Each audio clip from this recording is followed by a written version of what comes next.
Well, hey there, welcome back. So, what we got to last week, we were looking at who the Philippians were, and where I finished was just a sort of a short overview of a particularly special relationship that Paul had with the Philippians. Now, if you've been around for church long enough, you know that, or you've heard that, the Philippians are a particularly special church in Paul's heart. And really, the only way we can sort of gather that is from the letters themselves. And the point of comparison always tends to be the Corinthians. You read through the Corinthian letters and they seem pretty terrible people. They've got some pretty shocking issues that is going on. And Paul just seems quite frustrated with them. You look at the Galatians, it's the same thing. It's not so much that the Galatians are the ones frustrating Paul, so much as it is the people that's trying to influence the Galatians that are causing the problems. But when you read Philippians, it's a really friendly letter. I mean, it literally is what we call a letter of friendship. It's a letter that, like the name suggests, is one in which you write to establish or to continue a friendship, kind of like a pen pal. You're not writing necessarily to deal with any issues, which is what we're seeing happening in Corinthians and Galatians and Romans and these letters. What we see in Philippians is much more just the continuation of the relationship. It's more of a, just letting the Philippians know what his circumstances are, letting him know how he's going and all of this sort of thing. So there's definitely a different tone about that. And one of the reasons for that is that what Paul had with the Philippians was a particularly unique situation where effectively they had become his missionary supporters. So in the same way, if you're part of a church, you might support missionaries. And the way that you do that is, of course, you just simply send money to people who are working overseas or in remote places where, they're taking the gospel to places where the gospel hasn't been heard. And that requires somebody to go into those places. And so by going into that place and doing that work of the ministry, you can't work a normal job. You're not back at home, that your normal source of income isn't there. And so you are reliant on other churches and people from back home to support you. And so that's a pretty standard sort of situation or setup that churches will have and missionaries will have with various churches. And so all of that's perfectly normal, but that seems to be what's happening to some degree with the Philippians. What Paul has with them is some sort of arrangement, some sort of almost like a business partnership. In fact, what we saw last week was the word koinonia is literally it's literally a word used to describe a business partnership. It's a formal term. The Latin equivalent of that word is the word societas. And what that refers to is what two people enter into when they go into a business deal. And like any sort of business partnership, what you're doing is you're combining your resources. One person doesn't necessarily have the resources or the skills. Think about startup companies, for example. A startup company will often be a young entrepreneur who has a great idea and has the brains to carry out the idea, but just doesn't have the funds, the resources to be able to get it off the ground. Whereas a financial backer can come along and they enter into a partnership, and in return for the finances, the person can get the resources to do the job and ultimately, well, if they're successful, become quite wealthy or whatever it is that they get from that. And the person who invested gets a return. They get their money back and in interest and, they make something back with their investment and everybody wins. That's typically how these things work.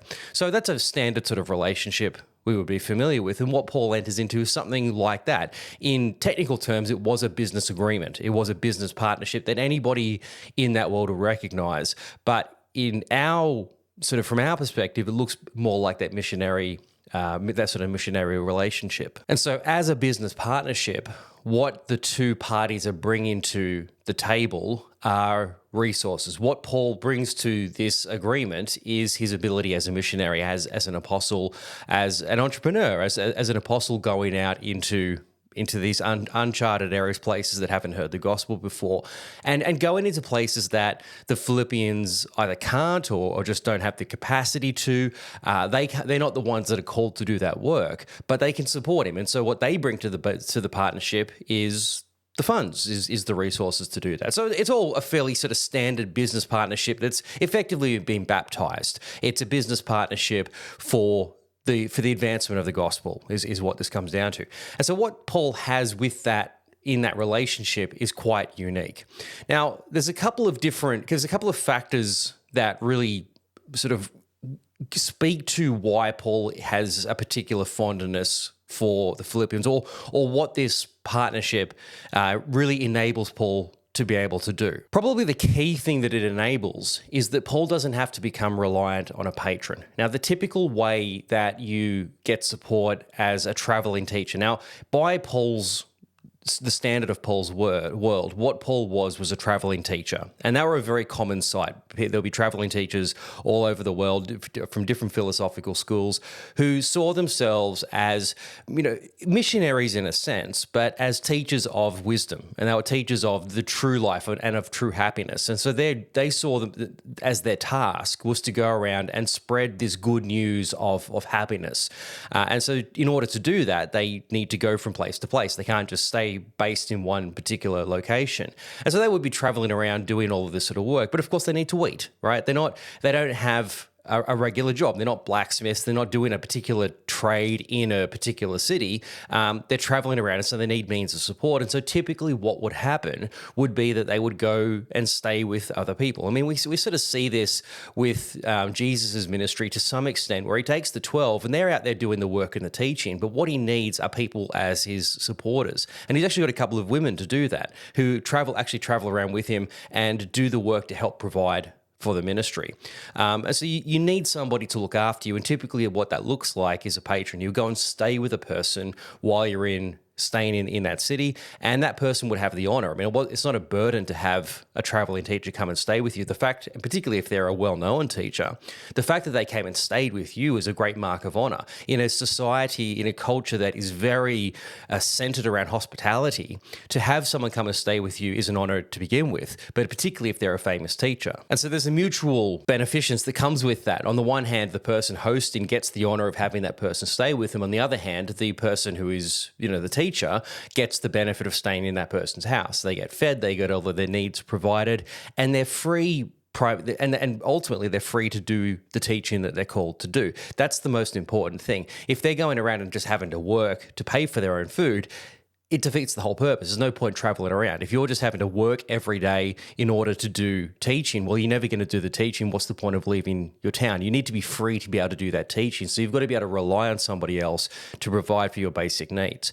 And so that's a standard practice. But one of the downsides to that is that you're obligated to your patron. You're loyal to your patron. That person's providing for you. And so you need to be loyal to them first and foremost. They are your priority, and really you go where they tell you to go, or they have a lot of control over you because they're paying you. They're literally paying your wage. They have become your employer, and so you have to be loyal, faithful to them first and foremost, besides what you're already planning to do.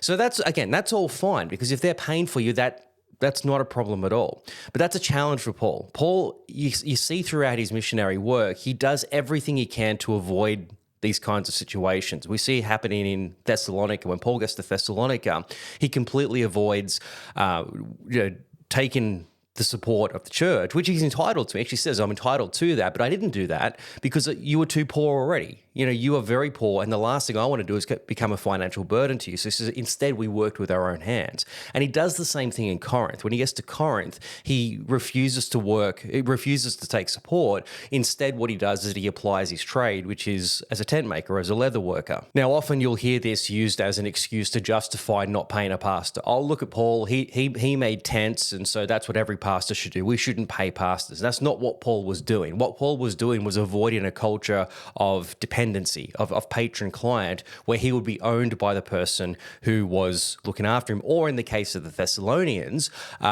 was becoming reliant or dependent on people who couldn't afford to feed themselves anyway. So coming and abusing their generosity and ultimately forcing them to starve is something that Paul would never do. And so there were different reasons why Paul would avoid that. He didn't want to become a financial burden to poor people, and at the same time, he didn't want to be owned by some wealthy patron who's like, yeah, I'll give you all the money you need and all the support you need, but you'll go where I tell you to go and you'll do whatever I tell you to do.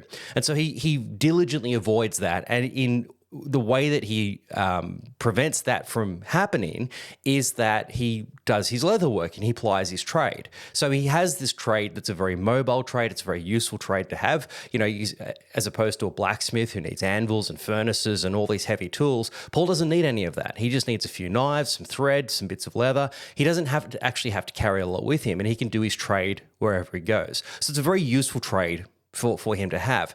And so that's why that's sort of what he does as he goes around, again, to avoid these situations where he has to rely either on an impoverished patron or a patron who is going to use that as a reason to effectively own Paul, or at least call the shots. And Paul says it in Corinthians 9. He says, I need to be free. I need to be free in order to, preach to the Jews and the slaves and the Gentiles and all of that. I need to be free to be able to become like everybody that I'm preaching to, but I can't do that if you own me. I can't do that if you have control over where I go and who I talk to. So I needed to avoid all of that. So what this arrangement that Paul has with the Philippians, what makes it so effective and why it's so important to him is that it helps him to avoid those situations. It means that he doesn't have to be reliant on another person. He can become self-sufficient. Now, on the other hand, what it also means is that he doesn't actually have to work. Now, Paul worked as a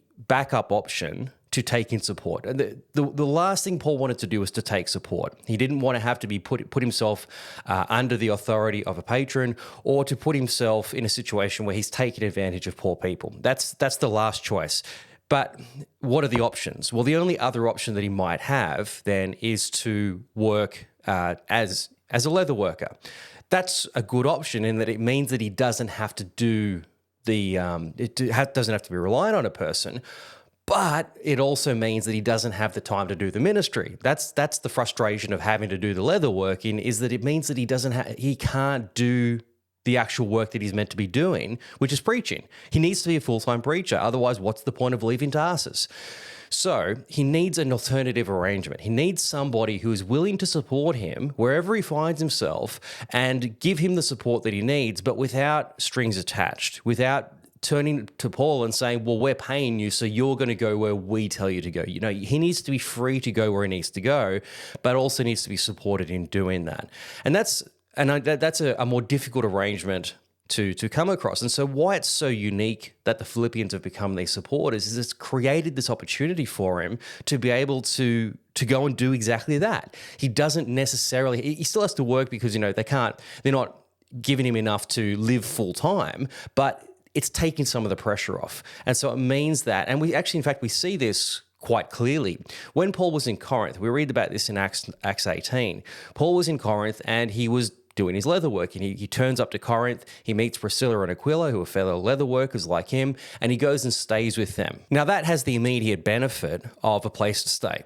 So he's got people that he can live with, which is great. You need a roof over your head, of course. But at the same time, he works in their business. So he's able to support them. Now, the shop, the leather working shop, would be attached to the house. They live in tiny little places in the ancient world, and the shop is always attached to the main living quarters. In fact, some cases, you might even just live in the shop itself. Very, very tiny spaces. So Paul is living in this little space, and he's working to pay his way, right? He's working to pay his own board, and he's helping them. And so they're benefiting from having Paul come and work for them as well. But in doing that as well, he's got a couple of Christians that he's working with. He can start a house church with them. So he can still do some of his preaching. And to a degree, he can do some of his missionary work even while he's working. One of the advantages of working in the city, in the town square, is where Paul would have been, is that he's got customers all the time. People are coming to him all the time, or to the shop all the time, to get stuff fixed, right? I mean, imagine a woman going around doing her errands through the day, because that's the woman's job, is to go around and do the errands and, take care of all of the household duties. So she might turn up with something that needs to be fixed. Maybe a bag needs to be fixed or something, or a shoe or whatever. And, she's just going to wait around while Paul's patching up whatever it is that needs to be fixed, and he can preach to her. He can share the gospel with her. And so he has that opportunity to preach to different people, but he's still stuck in the shop. He can't just go down to the synagogue, or he can't just go down to a local philosophical school. And he's not free to be able to go where he needs to go. He can still preach, but he's still restricted because he's got to work, like he's got to pay his way. So there is an advantage to that, but it's not ideal. But what we actually see happening in Acts 18 is that Timothy and Silas arrive from Macedonia, and Paul, as a result, devotes himself to full-time preaching. Now, that's all Luke says about the situation. We don't have any more detail there, but if you read between the lines, what's actually happened is that Paul and Timothy and Silas have brought about the first installment of this koinonia, this missionary support that they've sent Paul's way. And clearly, it's been enough that Paul has been able to devote himself to full-time preaching. He doesn't need to do the work anymore because he's got this support that has first come from the Philippians. Now, this is a sort of a secondary story, but this has caused a whole fallout later on with the Corinthians, because when Paul turned up to Corinth, they actually did offer him that support. They actually offered him patronage. A particular person would have offered him support, come and stay with me, I'll pay for all of your needs, but effectively, I'm going to own you. Paul says, I'm sorry, I can't get into that arrangement. And so instead, what he does is that he goes to work. He does his leather working. And that would have been offensive in a society that's centered around hospitality. To refuse hospitality is an affront. It's not a good thing to do. Nevertheless, they probably have got over it to some extent, but the offense would have been there. But it would have been magnified later on when Timothy and Silas turn up, bring this money from Philippi, and all of a sudden Paul's like, yeah, I'll take it. Thanks very much. It's like, well, hang on a second. You're happy to take their money, but you're not happy to take our money. Like, what's going on here? And so that actually does cause a major offense that Paul deals with later on in 1 Corinthians. 1 Corinthians 9 is all about that decision to refuse their support. And it's another story, but it indicates for us where we actually see this support being played out, where we actually see Paul receiving this support from the Philippians and just sort of and how this relationship was always going to work. So this offering then, this partnership, had the primary advantage of it is that it funded Paul. It means that he didn't have to, number one, take patronage support, and number two, it means that he didn't actually have to do the work, which detracted from his time to be able to do the ministry. Now, you might say to yourself, well, hang on a second. When Paul got to Philippi, he stayed with Lydia. Well, he and Silas, they arrived. She became a convert. He went and stayed with her. What's going on with that? Like, he's obviously taking her patronage. But there seems to, now we don't know enough about the details of it. She seems very happy for him just to come and stay. And she, from the story, she seems quite overwhelmed by this encounter that she's had. She's very enthusiastically, come and stay with me. You can become, I'll look after you while you're here. And she's obviously a wealthy woman. She's got enough means to be there in the first place. She seems to be a single woman. She doesn't need a husband to support her. So she seems to have all of the means there. So she's clearly wealthy enough at the very least to look after Paul and Silas. So why was it that he stayed with her? Well, we don't know because Paul doesn't tell us why he does. But if she was at the core of this initial agreement, it would suggest that she's the sort of person that doesn't have strings attached to her patronage. She was just happy to have Paul come and stay. It wouldn't have been this case of, well, you're my client, I'm your patron, so you do what I tell you to do. If she's sort of initiated this business agreement, if that's where and it would seem, look, we don't know enough about the detail, but it would make sense that she was the one who was at least at the core of this original agreement, because Paul wasn't in Philippi for a very long time. He may be only a few months at the absolute most. So it's not like he had an opportunity to meet, hundreds of Philippians and start this megachurch. It was only a very small group, maybe only Lydia and maybe a few households beyond her. So she would have definitely been at the core of this original agreement. And so if she's the sort of person that came up with this idea or, was happy to be part of this idea, then she would seem to be the sort of person who wouldn't offer patronage as with strings attached, as something of a I now own you kind of situation. Now, of course, that's speculation. We just simply don't have enough information to be able to confirm that. But at the very least, what she's offered is gives Paul that freedom to be able to go full-time preaching wherever he finds himself, and to not have to be reliant on anybody else. Now, a practical question might be, how does this work? How did they actually get the money to him? Well, it's very possible. Now, you think about if you're carrying money, if you bring in money to Paul, and they didn't have credit cards, obviously, they didn't have electronic transfer or anything like that. Obviously, money was a physical thing that you would have to carry around. So how do you actually get that support? How does that money actually come? Well, somebody would have had to go out and take that money to you. And this is where we sort of leads into our story in a moment. But one of the processes that they used to have was that they effectively had an ancient banking system, which by that they mean if you could take a sum of money or whatever it is, whatever value, whatever money it is you might have had, and you could deposit that with a money lender in your own town and get from them a receipt, just a formal statement of the amount of money that you deposited. And so rather than have to carry all of that money, you can just carry a small piece of papyrus, a small document. And then you could take that to another place which has, in partnership with this particular person, with this particular money lender, go to the next town and withdraw it from there. So you wouldn't have to be carrying lots of money around. You could just literally be carrying a receipt for the money and then get it out at the next town. So it doesn't mean that Paul could just go and withdraw money wherever he finds himself, but at least makes the transport of that money a lot easier and ideally a lot safer as well than having to carry around literal bags of money. All right, so that's kind of the first part of the story. That's the first piece of the story, is the actual relationship that Paul had with his Philippians, which speaks to why he speaks about them so favorably. The tone of Philippians is the tone you would expect from a letter of friendship. It's not a letter of rebuke. It's not a letter of correction or instruction. It's much more simply about a letter of thanks and a letter of just, hey, here's what's going on. And it really is more about Paul just explaining to them his circumstances.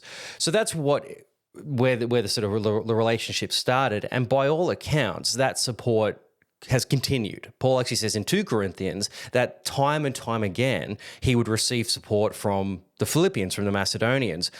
And that would again indicate to us that this was a regular thing. Whatever the terms of the agreement were, the frequency of the installments, we don't know. But it seems that what has happened is that they've continued to send that support on some sort of regular basis. There've been this continual installment to whatever it was.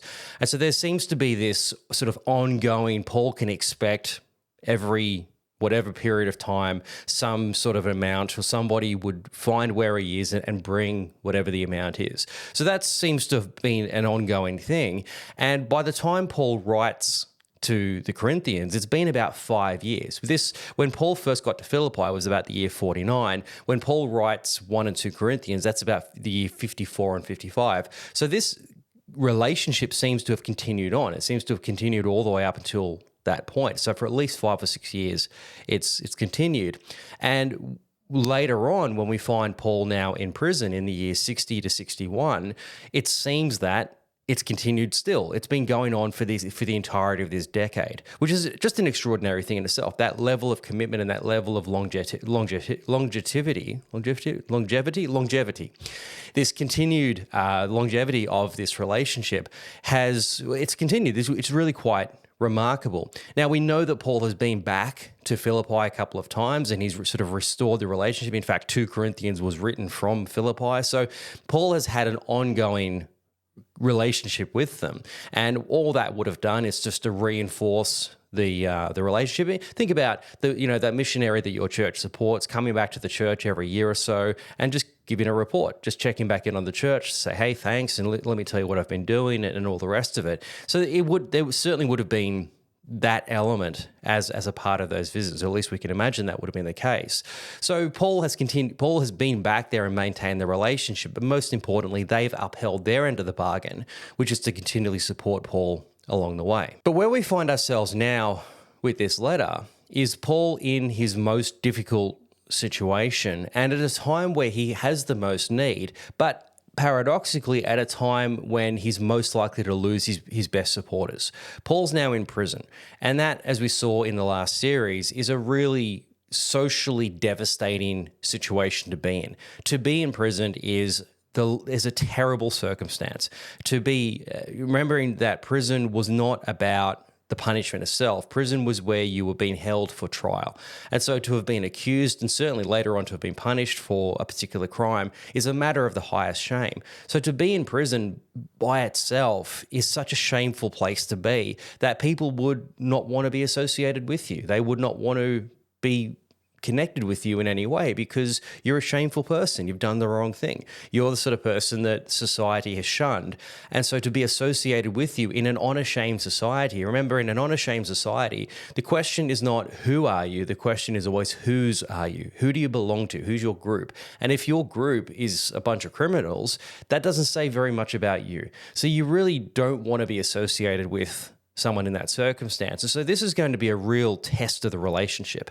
You know, the Philippians, they're fine with Paul when he's out preaching and he's doing great things, but are they going to maintain that relationship when he's in prison? That's the real question. That's the real test of this relationship. How sincere are they? Sure, they've been giving him support and doing all these great things for the last 10 years, but will they continue that on in these circumstances? So that's a real test, and they've obviously come through because Paul writes to them. He's writing to them from this Roman imprisonment, and he's acknowledging as such. He's like, you know, all these people have left me, but you guys are stuck with me. It's really quite it's a mark of your faithfulness to me and to this relationship and to the gospel ultimately that you haven't lost faith in me. So that's a huge thing that they've maintained the relationship.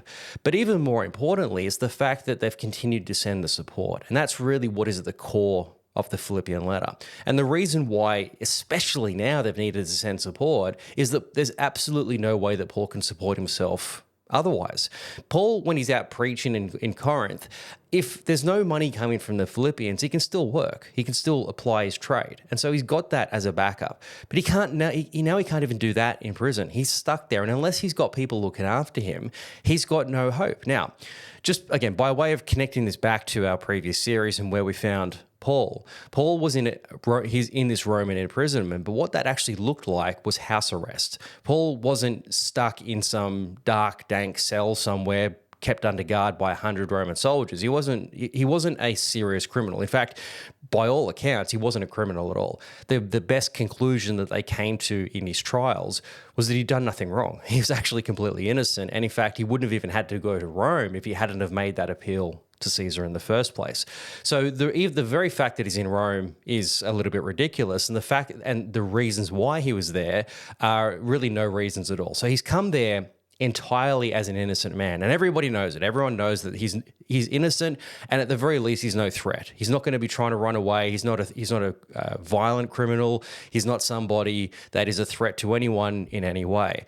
And so the type of imprisonment that he's going to have is going to be very light. It's really just a matter of, look, you know, we're just going to give you a guard to make sure you don't escape, but for the most part, just don't leave town, basically. Like, just stay here in Rome. And so what that looks like then is that Paul can stay under house arrest. And so that house arrest was, well, as the name suggests, he's in a house. He's staying in a rented apartment, and that would have been something he would have had to pay for himself. Now, at a practical level, he would have had to find the cheapest possible just slum that he could possibly find, because he needs to pay for it. And the thing about being in prison is that you need to look after yourself. There is no one's feeding you. No one's bringing you anything while you're there. Unless you've got friends on the outside, you're going to starve to death in that imprisonment. So you've got to take care of yourself. You're just thrown somewhere where you're secured, and then it's up to you to keep yourself alive, however that might look. So for Paul, that's how it is, right? No one's taking care of him. No one's looking after him. But the fact that he can stay in a rented apartment is obviously going to be much better than staying in some cage somewhere, in some hole somewhere that the Romans might have otherwise thrown him. So he's got that freedom to be able to find his own place. But it also has to be very cheap, because he's got to be able to afford it, and he's got no income. He's going to be entirely reliant on people who are there to help him. And so we see Timothy, we see Luke and other guys that are there in Rome with him, very likely there to help work to support him, to make sure that he's actually got enough to pay the rent. So he's going to need support from wherever he gets it. But at the very least, he's in a very cheap place. And what that would have looked like would have been the top floor of some of the dingiest slums that you could possibly find in Rome. And they had these everywhere. The city of Rome was just in a lot of places a slum city, and you would have had these horrible, cheap high rise, and by high rise I mean sort of 6 and 7 story wooden facilities, wooden apartments, built as cheaply as possible by dodgy landlords who are just there to make profit. And now the problem with something that's made entirely of wood is that it's going to burn down if it doesn't collapse. So it's a terrible situation to be in, particularly in a place where you cook over an open fire. You cook over a little, you think about those, the fire pits that you might get, the little they hold a few coals, and there's no chimneys in these places. The Romans don't have chimneys, right? So all of the smoke goes up into the roof, and then if you've got a window, it goes out through the window. There's no glass in the window, so you've got, freezing cold air coming in through winter, and you've got, basically just this tiny little bit of light that's coming in. It's just a miserable place to be. But even worse than that, when you're living at the top, you've got no running water, so you've got to go all the way down to fetch buckets of water from the aqueduct. And particularly when you're the toilet, well, the toilet is just the bucket in the corner that you need to, if you're a civil person, you'll take it down and you'll empty it into the sewer. Often you'll just throw it out the window. But whatever, the situation is just horrific. And if you do find yourself in a situation where the place is burning down, you're the last one out. There's no fire escape. You're stuck at the top, and well, you're probably just going to die. And certainly, if the place collapses, which they often did, you're going to be the first one to go. So they're terrible, terrible circumstances. That's why they were so cheap, and that's where you have to imagine Paul staying in something smaller than what you would imagine a cheap hotel room would be. Okay, these are horrible circumstances, but for Paul, what it looks like is a place of relative freedom. Paul has the flexibility to, write letters, to have guests come and visit him and have dialogues and discussions and studies with these people. He's got a guard that's chained to him, but there's still some space left in the room to have people come and visit him and to be able to take letters. So Paul is in the best possible circumstance that he can be in for a terrible circumstance. That the ability to be able to have that amount of freedom is to his benefit. But again, he has to pay for that. He needs people on the outside to give him that support. And so now more than ever, he's relying on the Philippians. Again, previously he could fall back on his trade if for any reason the Philippians couldn't get to him, or, and particularly when you think how slow travel is, it takes a long time for them to get support. So he might have only got 2 or 3 installments of this support every year, and it wouldn't have been that much. I mean, it's not like these people were rich. The Philippians were pretty impoverished to begin with. So it's not like they come in and they're bankrolling everything that Paul's doing. It's just like a supplementary support to everything else that Paul has as means of an income. So that, as small as it might be, is everything helps. That's kind of where the situation Paul's in. So he's still going to be reliant on whatever support he can get from these Philippians. So number one, they haven't sort of walked away from him. They haven't felt shame about knowing Paul and pretend they don't know him. But secondly, that they've continued on the support. They've continued to bring him this money, which is really just a mark of the character, and it sort of reinforces why Paul has such a high opinion of them, why he seems to talk about them with such loving language, again, as opposed to some of his other churches where he's pretty frustrated. So the Philippians do have that special relationship, and that has been proven time and again for the last 10 years. And now in his darkest time, this relationship has been really reinforced, and just how much they care about him, that it wasn't just talk, that they've really literally put their money where their mouth is and come through with the support time and again.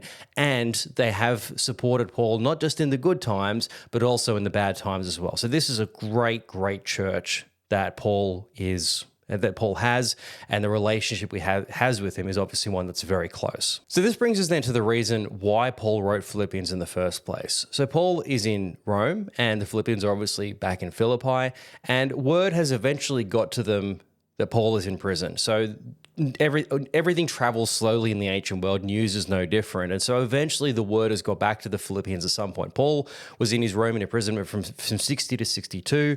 We don't know exactly when this letter was written, but maybe earlier on in his time there, the word has got back to the Philippians that Paul is in prison. And so naturally they've jumped into action and said, okay, well, we need to continue to send the support that we've been sending for all of these years, and especially now in a time when Paul is going to need that support. And so they have gathered up that support. They've gathered up the money that they were going to send to him, and they've sent that along with a guy by the name of Epaphroditus. Now, we don't know anything about this Epaphroditus apart from his name and apart from the fact that he was the one who brought the support in the first place. Now, at the very least, we can assume about this guy that he was an important person in the church, certainly a trustworthy person in the church. To give somebody a bag of money and say, all right, head to Rome and make sure it gets to Paul, he could take that money anywhere. You've got to make sure that this is a person that you can trust. So they've given this task to Epaphroditus, and he's set off to Rome, which again is going to take at least another couple of weeks. So this whole process, from the time the news has eventually trickled back to Philippi, for them to gather the support to then send that back to Epaphroditus, we're probably talking about a good few months for this process to happen. So eventually Epaphroditus has headed towards Rome, and he's got there, he's arrived there. And then from what Paul tells us later on, he's gotten very sick. Now, we don't know what it was, only that Paul says that he nearly died. So it must have been a pretty serious thing. And that's, a sickness to death is pretty common in the ancient world. Most people die from diseases, tuberculosis, malaria, typhoid, very, very common. That's how most people die. So it's probably one of the big killers of the time. And it wouldn't have come as a shock of somebody being sick to the point of death. But for the Philippians, they wouldn't have known that. And that's where the trouble has really begun. They've sent the support. He's got to Paul, probably already quite sick by the time he got there, but managed to push through and arrive in Rome, find Paul, bring him the support.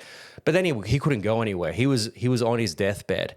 And so then the Philippians are back in Philippi saying, well, where's Epaphroditus? They wouldn't have expected him back the next day, but they would have assumed maybe within, maybe 8 weeks or 10 weeks or something is when he's going to come back, and he hasn't returned.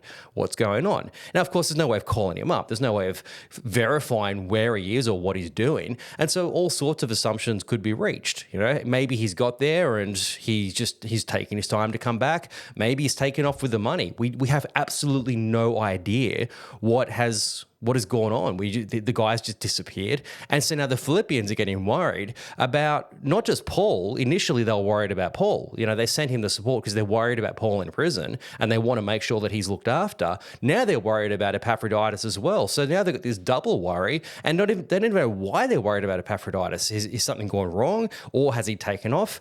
We don't know. And so now there's this real concern back in Philippi for all the circumstances, and there's just no way of them to know or to verify what's actually taken place. And so then after a while, it seems, they've just got, okay, well, we need to know what's happening here. And so they send another letter. They send a follow-up to figure out, all right, we were first worried about you, Paul. Now we're worried about Epaphroditus. What on earth is going on? So they sent this letter with we don't know who, but they've sent it along as a follow-up now to the previous letter and to the previous circumstance, which is to say, again, what is going on here?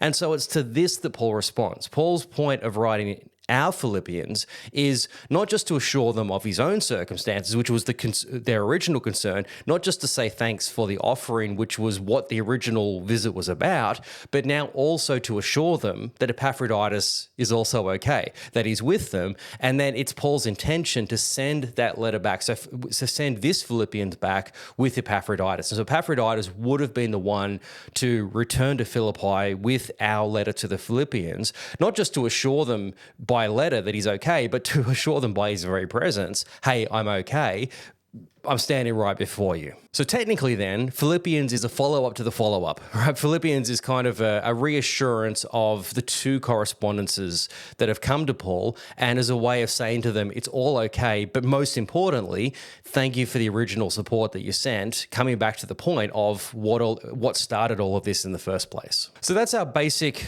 purpose then of the letter to the Philippians. Is what we're going to pick up next week when we start to look at the letter itself. It is at its core to deal with the two concerns that the Philippians have. And the first one, this is what Paul deals with at the start of the letter, is about his own circumstances. It's to say, hey guys, it's okay here. I know you've heard I'm in prison. I am indeed, and you've sent me the support. Thank you for that. But let me tell you about how I'm actually seeing the circumstances. And it's an incredibly powerful letter because it reminds us of just you talk about glass half full, glass half empty. Paul is really most of the time, a glass half full kind of guy. He can be in the worst possible circumstances and still see the good in the situation. We'll look at that in greater depth. But really to encourage the Philippians that, yes, it's a bad situation. Yeah, it's definitely not ideal. But even in these terrible circumstances, God is still able to do something really incredible. And so we're going to see how Paul does that. But then, of course, also to reassure them of Epaphroditus' well-being. And the fact that Epaphroditus is going to bring the letter back is, it's like Paul had already obviously wanted to send Epaphroditus back before this letter arrived, before this second letter had arrived. That was always the intention. It's like, well, you're going back anyway. While you're going back there, can you take this other letter back to them to reassure them and also to say thanks? So it's kind of two birds with one stone, in that it's to send Epaphroditus back and also to return this letter. So to reassure them of Epaphroditus' circumstance. But then it's while I've got you. Now, remembering that correspondence and communication in the ancient world is very sporadic. It's very expensive. It's very time consuming. It's like, while I've got you, let me deal with a couple of situations that might be going on. And so he sort of deals the second half of the letter with a couple of issues that may or may not actually be situations going on in the church. There's one small argument that is taking place that he's heard about that he wants to deal with right at the very end. But there's a couple of other circumstances that he wants to address. Nothing that Philippians are doing wrong, but more of a warning, more of a, look, this may not be happening, but if it is happening, let me tell you just how to, what you need to do in these particular circumstances. So it's kind of a, look, while I've got you, let me just talk about these other things as well. And then finally to say thanks. Finally, just to say to them, hey guys, thanks for the offering. That's really what all of this was about. It's about you sending me support time and time again. You've sent me the support. I'm so grateful for that. And let me make sure that the very last thing you hear in this letter is me really saying to you how grateful I am for what it is that you've done for me. So that's what our Philippians is about. That's what the whole sort of situation or the story behind it is, and the reasons for it being written. And so again, what we're going to look at beginning next week is the letter itself, and really just get an insight. And why I wanted to look at this letter as a follow-up to Paul's imprisonment, or Paul's whole sort of trials and all the journey that he's been on for the last few years, is it gives us such a great part two to the story. Paul is in a Roman prison. We don't know what happened to him next in terms of his circumstances, but we get this insight into how Paul responded to it, and the way that he, in what would normally be devastating circumstances, the way that he was able to see God in the midst of all of these circumstances. Really, it's an even better than just a part two of what happened, but to actually get some insight into the circumstances themselves. And that's really, I guess, what is so profound about Philippians. It's not a third party telling the story of what happened to Paul, but rather Paul telling the story from his own perspective. We actually come into that Roman prison and see through Paul's eyes how it was actually looking to him and how he's responded to what would otherwise be really terrible circumstances. So anyway, that's what we'll look at next week. We'll begin looking at next week. But for now, have a really great week, and I look forward to seeing you next week.